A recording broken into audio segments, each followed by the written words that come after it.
Hello everyone, in this video I'm going to be showing you how to change language in Ludo King.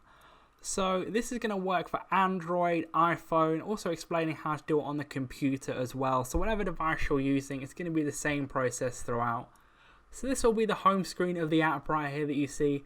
You're going to want to look towards the bottom of the page where you see the two little cogs next to each other. You're going to want to click on that.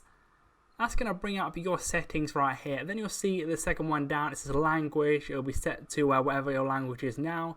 You want to click on that. Mine's English, and then you can change it. So for instance, I'm just going to click on the language I want to change to. Let's say it's Spanish. And then you'll see all the languages have changed there to Spanish right now. Then you can just back out of that, and everything, as you can see there, will be Spanish. If you want to change it back, you can obviously click back on it, then go back in, and then you're about to change it to your other language. So leave a like on the video if you're going to go out and do this. Subscribe for more videos like this.